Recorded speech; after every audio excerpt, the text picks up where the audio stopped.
Welcome to Ridge Church Online as we gather for one last message together for the year.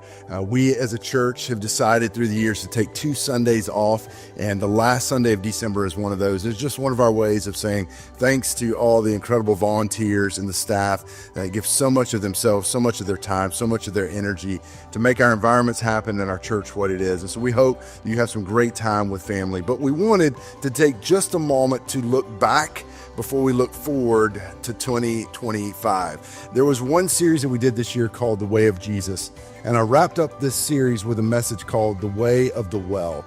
This message, probably more than any other, captures the heart and the vision and the passion that we have as a church, and it will be very important and have maybe pronounced significance as we enter into 2025. So we wanted to end the year by throwing back to that message, reminding ourselves why we do the things we do and what we are passionate about as a group of people. So whether you're brand new to our church or you've been here for a long time, I think this will be encouraging for you. And we're so glad that we get to gather in this way. 2 quick things before we get to the message. One, I just want to say many of you have been generous to our church this year. We're so grateful. It enables and empowers our mission in some really incredible ways. And then for those of you that have yet to give, we would love to invite you to come along with us in the journey. How we close out this year will determine our missional capacity for the days ahead and really for the entire next year. And so we got a few days left to lean in, to be generous, and we would invite you to do that with us. What we wanted to do just before we get to the message is just remind you. Sometimes you need the reminders. There are 1,000 reasons why what you do matters, why what we do together matters. These are just a few reminders of the significance of our mission. And then after that, I hope you enjoy the message for the day.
It's good to see you guys. Again, one of the many Chris's around here.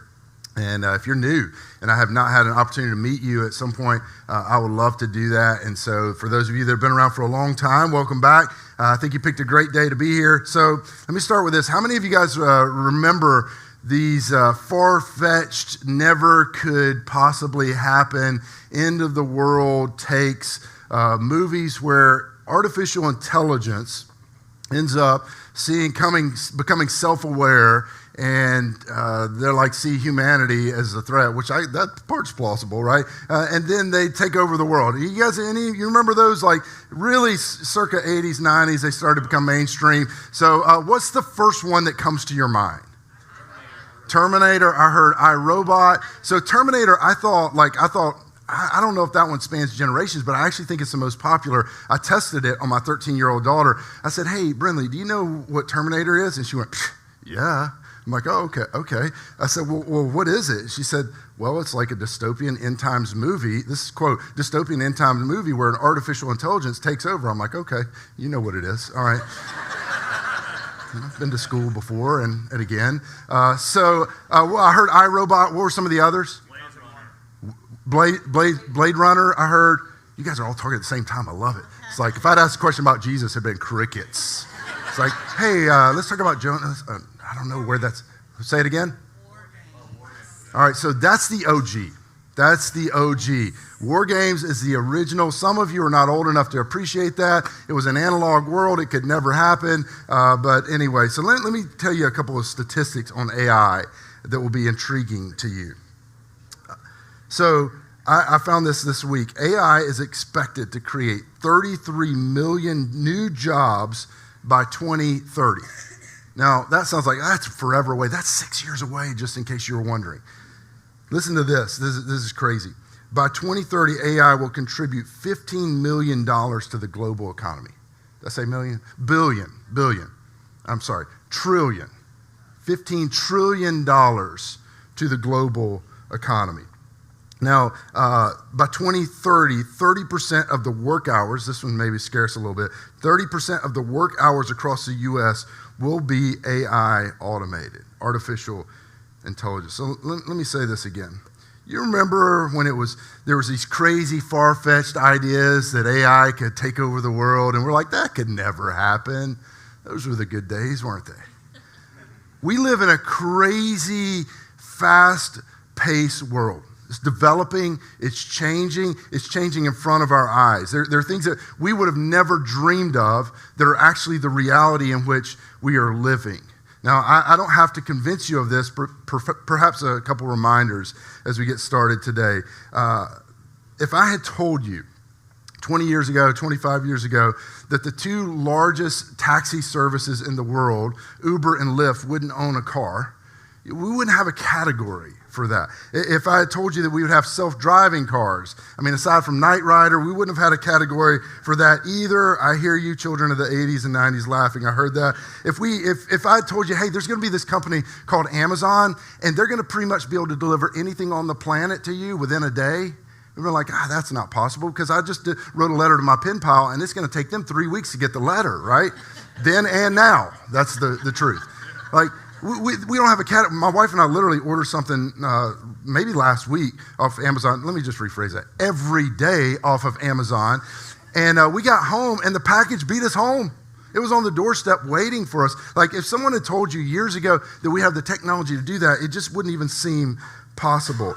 We made up currency. We did that. Bitcoin, that's fun. People tell me it's real. I don't have any in my pocket. I don't know, but I've been told. We just made it up. I didn't know you could do that. When's the last time that you walked down a grocery aisle to actually get your pickup order, not just the stuff that you forgot when they delivered it to your house or delivered it to your car while you were sitting in the Target parking lot? Like, I feel a little guilty. I told my wife, we were sitting at Target the other day, this 15-year-old girl is putting all of these groceries in the back of my car, and I'm like, I feel a little guilty, but I just let it happen, right? You did too. Like, the world is changing so fast. Overalls are back. I didn't see that coming. Like they went away. They're like, I believe this is a dad joke and a preacher joke. Overalls have resurrection life, right? They went away, they came back, then they went away, then they came back again, and they really look the same every single time. I don't understand it, so I didn't know that was going to happen. I remember, some of you have heard me tell this story, when my older girls were still teenagers. I remember this season, I don't know, I can't keep up, I don't know if this is still happening, but these really high-waisted jeans came back in for like a minute, I think, and my daughter came downstairs wearing these, and I did a double take, because in that moment, here's what happened in my life. At that moment, my teenage daughter and my almost 80-year-old dad had the exact same waistline. That's what happened. I'm like, all right, I don't know, it's like opposite day, and I don't know what's happening to my life and to my world.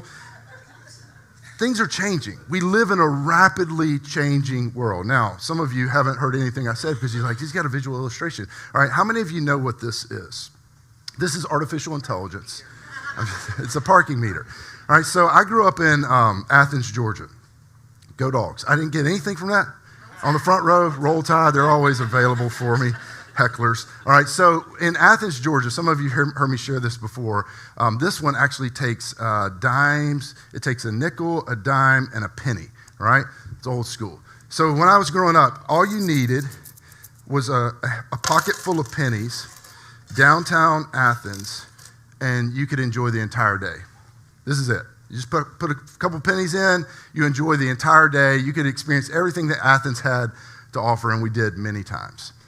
Fast forward, I remember going to Atlanta. I was on a business trip, and while we were in Atlanta, we ended up with a parking meter. I start scrounging around in the car for pennies. Then I realized this thing doesn't take any change. It doesn't take pennies. It doesn't take nickels or quarters. It doesn't take any change. So my friend comes to the rescue, saves me, puts a credit card in. Then fast forward, they don't even take credit cards anymore. They take Apple Pay. Then as recent as 6 weeks ago, the evolution of this story, I was in Athens, Georgia again. I was visiting my dad. We were going to get coffee in downtown Athens. And while I was there, we pulled in, and the parking meter not only did it not take pennies, nickels, quarters, or any kind of change, it didn't take a credit card. It did not take smartphones. It didn't take Apple Pay. You know why? Because there was no parking meter. There was just a QR code that said, scan this, download the app, and then it said, and there's a camera behind you taking a picture. Basically, we're going to send you a ticket. And I'm like, what is happening right now? So I'm sitting in the car with my dad. He's like, we're getting coffee. I'm like, I'm trying, Dad. Like, I'm trying to download this app, and then I have no service. And he said, what are you doing? I'm like, I'm trying to download the app. He said, I don't want an appetizer. I'm like, Dad, it's not that kind of app. And like, I'm working on it finally. Like 10 minutes later, I'm like, I just got to go. I got to go for it, because if I keep saying appetizer, I'm putting it in my dad's head, and I'm going to have to come out of this coffee shop with some skillet queso, or we're going to have a problem, right? So I make a run for it, and I go, and I just think I'm going to get a ticket later. You guys know this. We live in a rapidly changing world. Every single day, this is your reality, but because we live in it, we don't think about it. And here's the reason that I'm saying this. If we show up, I keep calling this, and I have been for years, calling this a cultural and generational intersection. And if we show up to this cultural and generational intersection as the church or as individuals with a pocket full of pennies, here's what's true. Two things. Someone will be influencing the next generation. Someone will be influencing current culture, but that someone will not be us.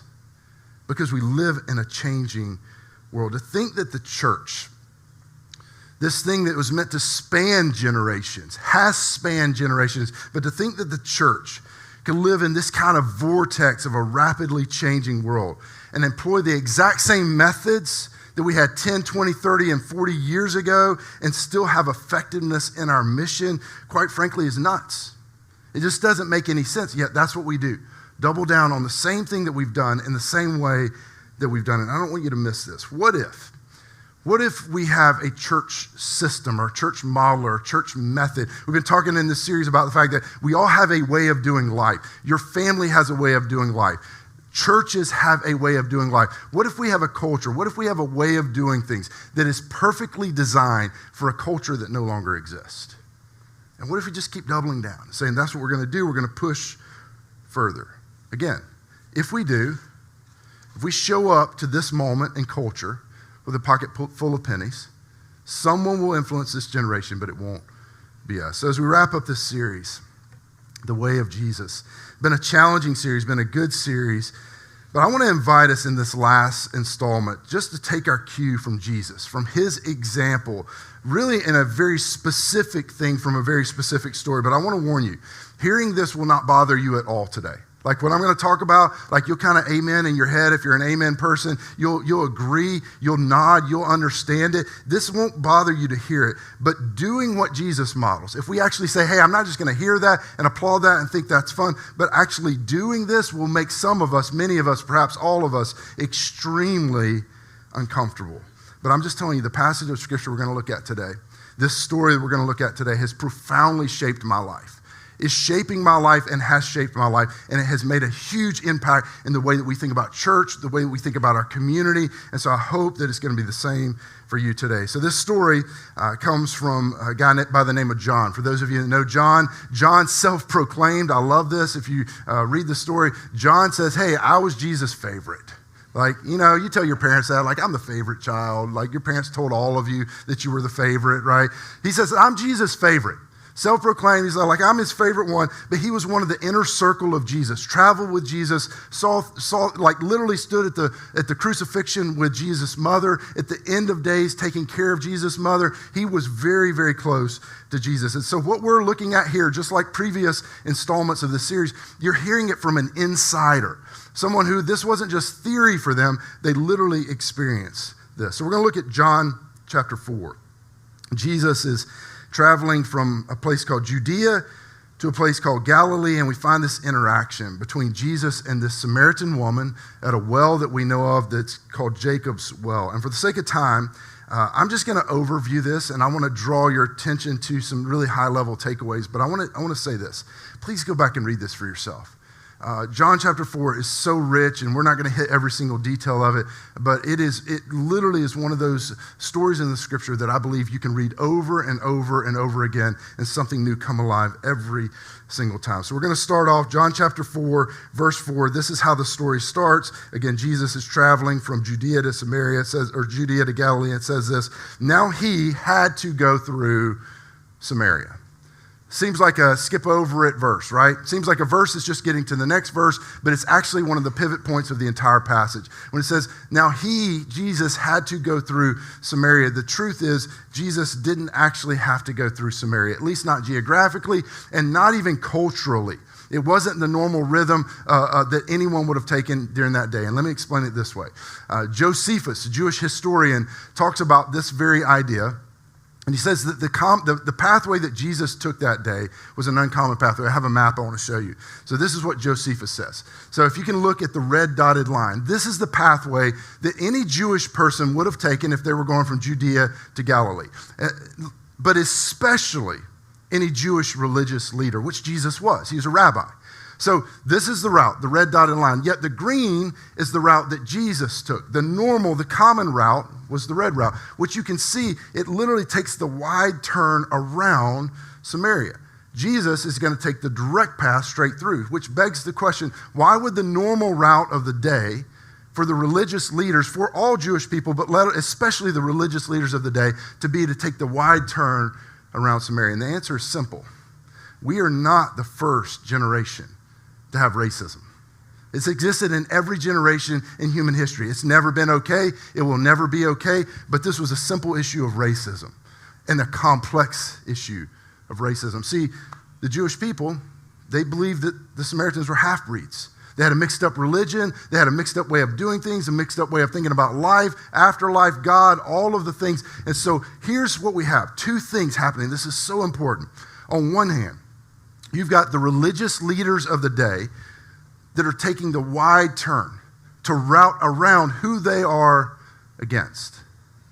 Then you got Jesus. He's always turning things upside down. Jesus takes the direct path in light of who he's for. He takes what I have come to call it the uncommon path in light of who he's for. And this is so fascinating. As he takes this uncommon path, he finds in this journey at this well a Samaritan woman who is an outcast, not only from the Jews and Samaritans don't get along, we know that, but she is an outcast among her own people. And if you read the details of the story, you will see why. Even the time of day that she was drawing water is an indicator that she was trying to avoid people. But this is a woman who had no place to go, no people to call her own. Have you ever felt like that in a season of your life? Perhaps you feel like that now where you go, I don't know who are my people. Like, I don't know. If I'm in crisis, if I'm in tragedy, I don't know who the people are that I can trust with the deepest, darkest, most difficult seasons of my life. This is a woman who has no place to go, no people to call her own. There's no one that's adding value or giving hope in her life.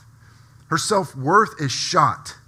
She does not have an idea of who she really is, her identity, and Jesus encounters this woman that doesn't belong anywhere. And I love this little phrase. John says, Jesus had to go to Samaria.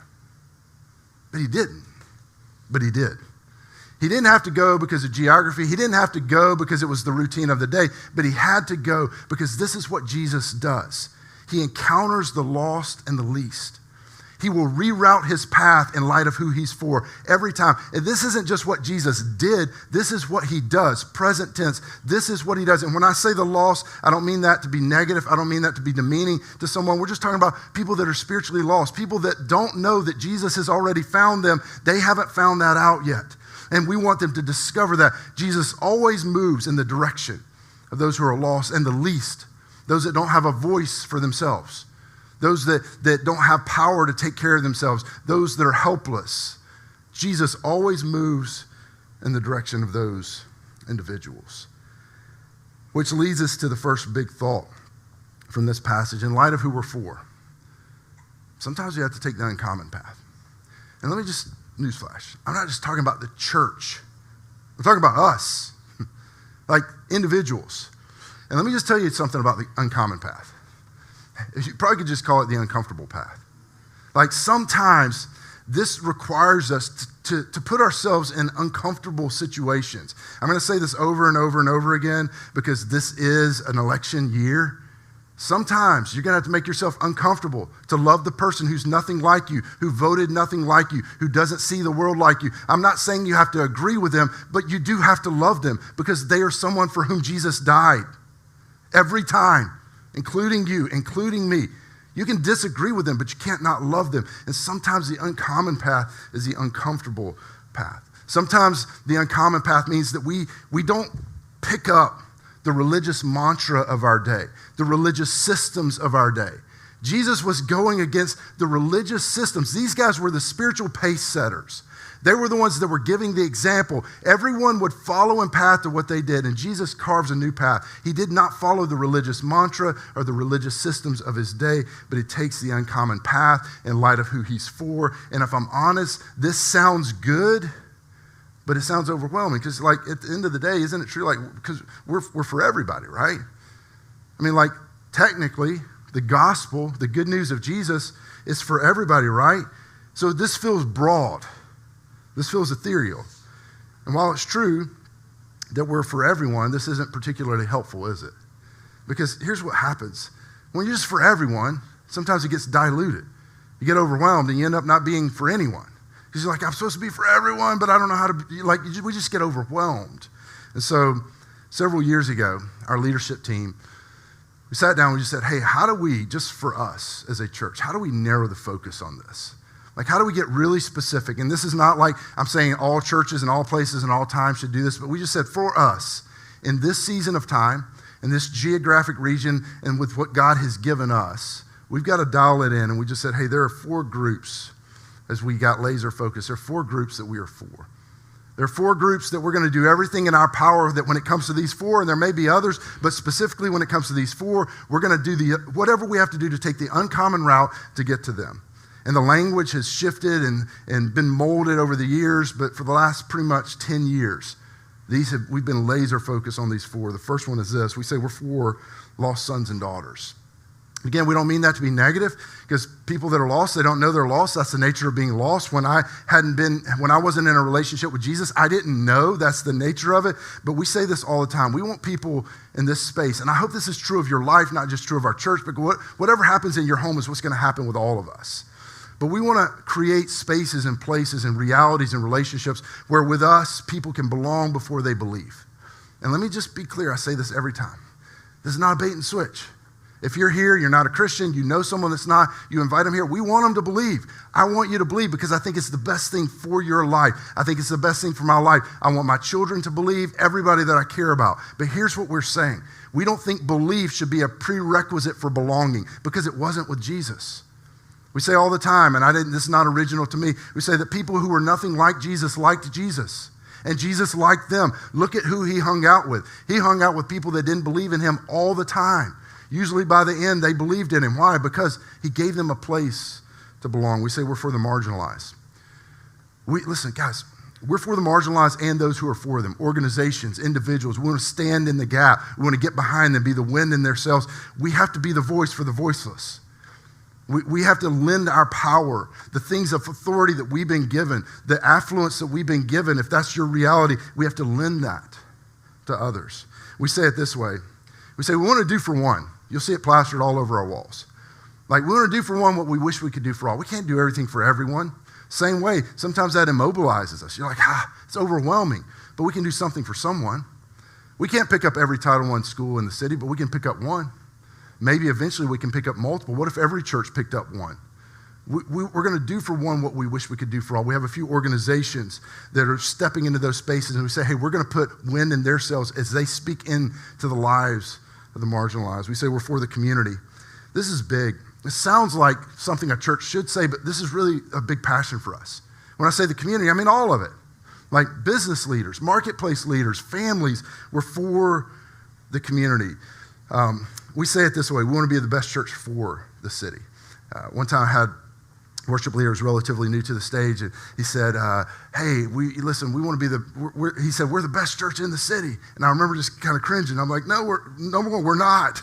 They're like, we're not. There's some really great churches in the city. And number two, I don't even want to be.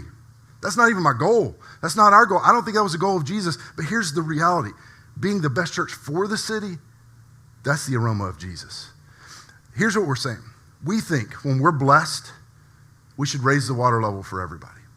That all the ships, all of them should rise when we're blessed. Our friend Jeff Henderson has done some great work in this space, and he has this quote. He says, and we've adopted this question. He says, how is your church making the local community a better place to live? That's a great question. Like this community should be a better place to live just because all of us are here.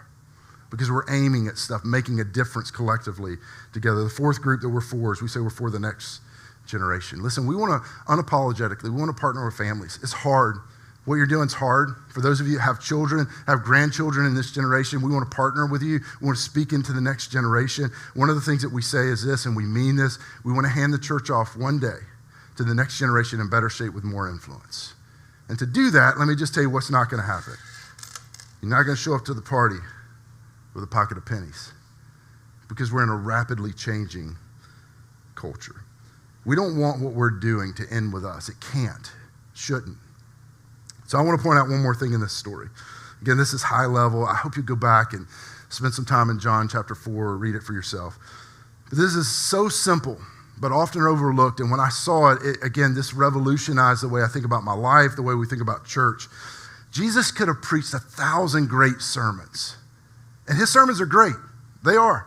Read Matthew 5, 6, and 7, the Sermon on the Mount. It's remarkable, life-changing, world-changing, flip things upside down kind of preaching. He could have preached 1,000 great sermons, and none of them would have changed this woman's life. And it's not because they weren't good. You know why? Because she wouldn't have been there. Wherever he preached them, synagogue, temple, whatever the religious institution of the day was, because that wasn't her people. That wasn't where she went. Listen, people who don't like the temple, people who don't like the church, newsflash, they don't go there. But this is so beautiful. On that particular day, this woman's life is changed forever because Jesus didn't invite her to the temple. Instead, he met her at the well. The well was her natural rhythm of life. Again, we know from the narrative, if you read it, there were some things that she had some shame. The time of day she was there meant she was avoiding people. But this was a routine for her. It's what she did every single day of her life. Go and draw water. And Jesus sovereignly meets her in that place, in the natural rhythm of her life. And I'm just telling you, as he entered her story, I assure you it was complicated. There was sexism involved, there was racism involved, there was shame, she was an adulteress. This thing was messy, but Jesus looked her in the eyes, had conversations with her, brought value and significance and meaning to her life. I believe for the first time, as you read this story, she lit up and understood who she is as a daughter of God. The lights come on, but it started because he got out of his rhythm and got into her rhythm and looked her in the eyes and added value to this individual. He reminded her of her value. He reminded her of her worth. And I love this as a result. A woman who would have never darkened the doors of a religious establishment of the day, especially his. As a result of this, her life has changed forever. And if you read the rest of the story, she can't stop talking about it. She tells her neighbors, she tells her friends, you got to come meet this man who told me everything that's ever happened in my life. You got to experience this. And countless people ended up encountering Jesus as a result of the fact that she had encountered Jesus. This thing that happened when she met Jesus, her true identity was unlocked. And it led to her, this unleashing of her passion with the people around her. When I saw this was there all along. I don't know how many times I've read this passage over and over again, but when I saw this was revolutionary for me. I couldn't stop thinking about it. We couldn't stop talking about it. Our leaders started to talk about this, and we started to dream, and we just said, hey, what if the church could somehow become a modern-day Jacob's Well, connecting with people in the natural rhythms of their life? What if not just the church, but the individuals in the church, what if this could become our mantra, our marching orders, that we connect with people in the natural rhythms of their life, to look at them at eye level and to bring dignity, to bring hope, to bring grace, to remind people of their true identity as sons and daughters of the living God? What if the church could become a modern-day Jacob's Well and connect with people? Hey, here's the key. They might never attend church because people don't like church, don't go to church. And listen, that group is growing. Listen to this. Some of you heard me read this quote maybe a few weeks ago. But there was this thing that started off as research, ended up in a book. It's called The Great Dechurching of America by Jim Davis and Michael Graham. This one quote, staggering. We're currently living, and this is fresh, hot off the press, this is brand new.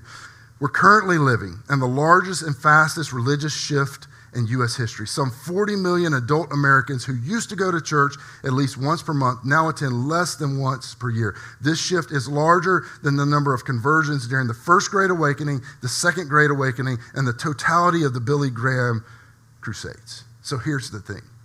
If we're going to reach people we're not currently reaching and love people that right now we don't even have the opportunity to love with a life-changing message that they will never hear, we have to get in their world. We have to take an uncommon path.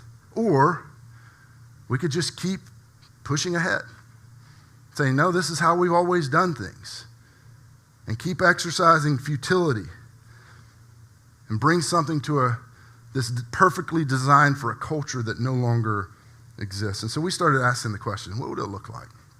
What if we could use our facilities as a church and we could model this, and this could be a rhythm for our individuals?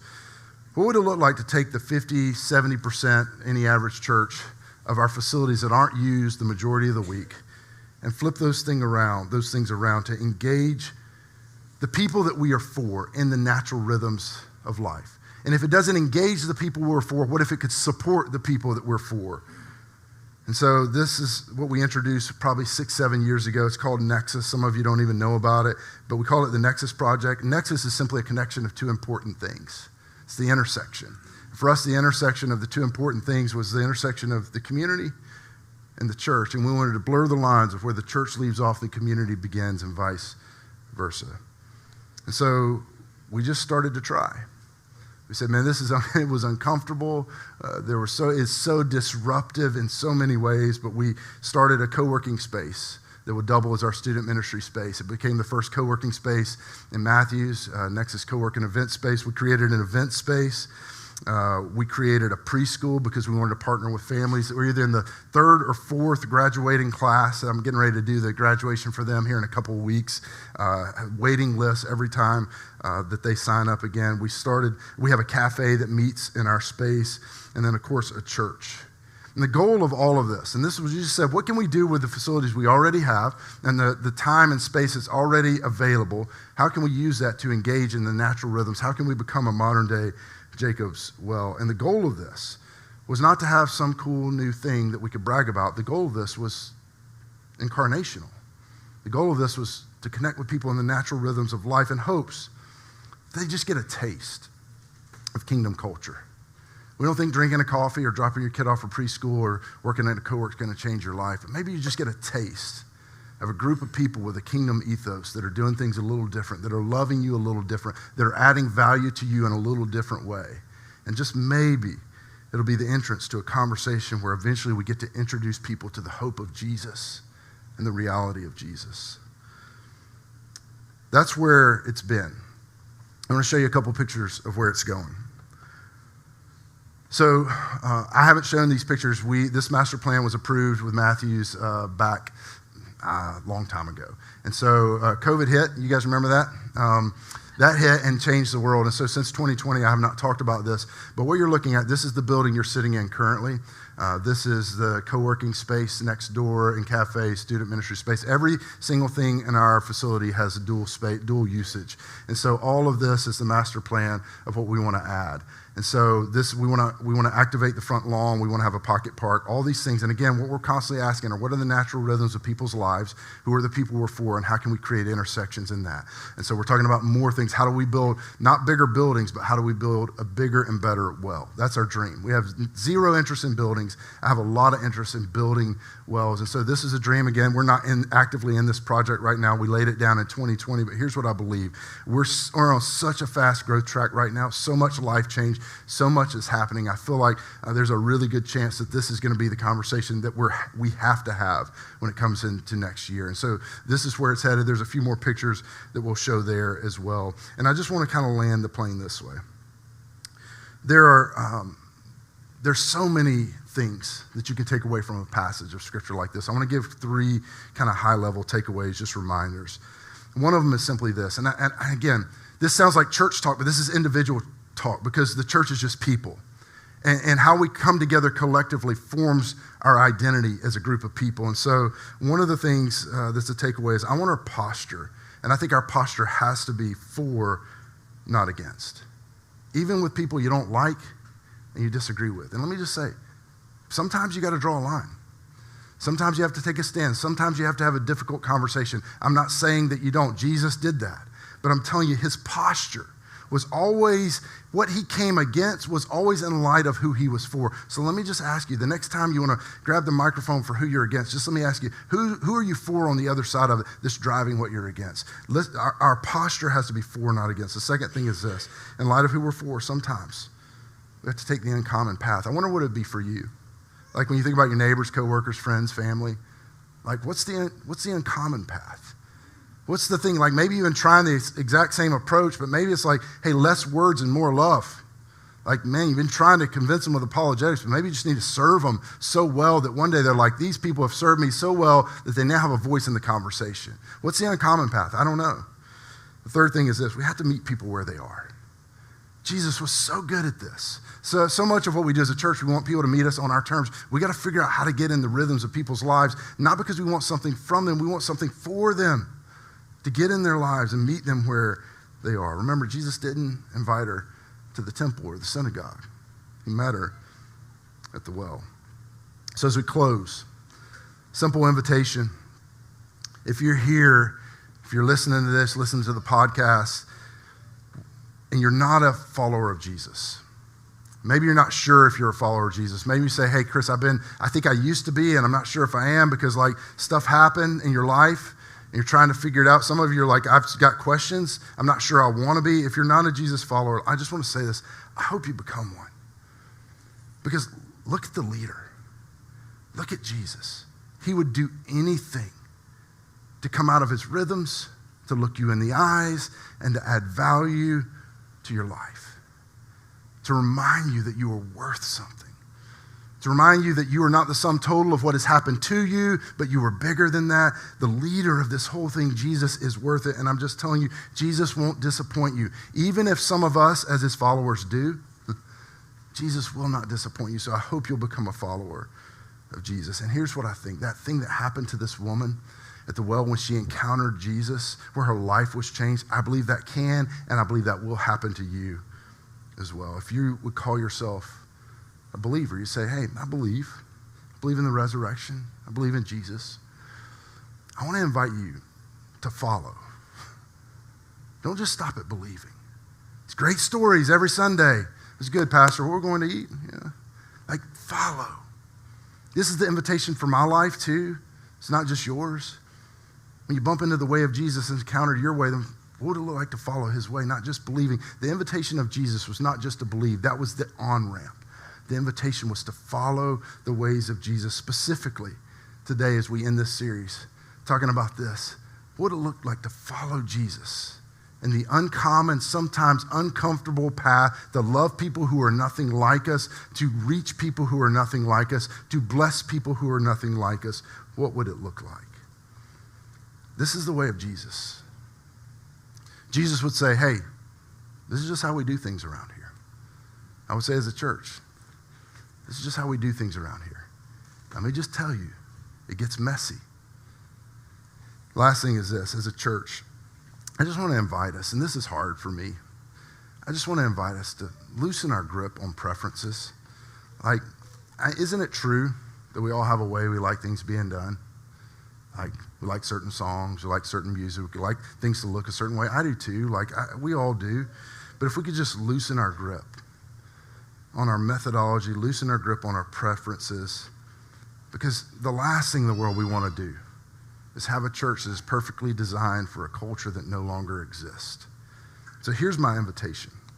Let's build wells, not buildings. This is not interesting. But this can change communities. This can change families. That can change a city. So let's commit to building wells, and let's commit to embrace all that comes with that, because let me just tell you, it is very disruptive. So here's a snapshot. It's pretty remarkable what's happened. We have 250, 300 people a day that are on our campus from our community, not just our church as well. Again, I mentioned third or fourth, I can't remember, maybe fourth graduating class of 4 Kids Preschool that's investing in the lives of families, partnering with families, some of which had never been to our church. All of this is going on with Nexus. We created the first co-working space in Matthews. All of these things we've talked about. We're an employer. There's about 25 people that are employed on the corner. We become a sustainable part of the local economy. We're doing so much good. In the first 3.5 years of this, Nexus, not the church, Nexus has contributed almost, we're getting close to $90,000 back into local nonprofits that are doing good in our community. While we're creating a well, we're serving the marginalized. It's this beautiful thing. That's in addition to all the things that the church is doing and the partners that the church has. And then our church, guys, there's some remarkable things happening. We baptized 28 people already this year. We have a whole nother line of people that are just waiting. They're getting ready to baptize. God is on the move doing some incredible things. I think it's upward of 500 of the 4U bags now that we've given out to the homeless and houseless in our community. And these are just a few things, our partnerships with all these different organizations, so many things. And I'm just telling you, if you have been around this place and you've been giving to this place and you've been serving, you should feel proud.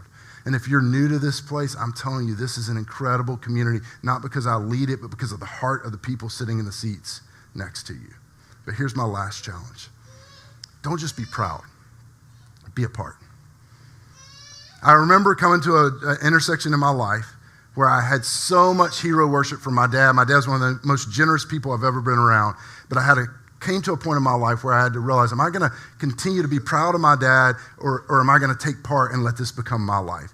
I don't want you just to be proud. I want you to be a part. And so today I want to give you a quick opportunity. As you leave, there's going to be multiple opportunities. So we've got some logos. Put these up here. These are all our ministry environments on a Sunday morning.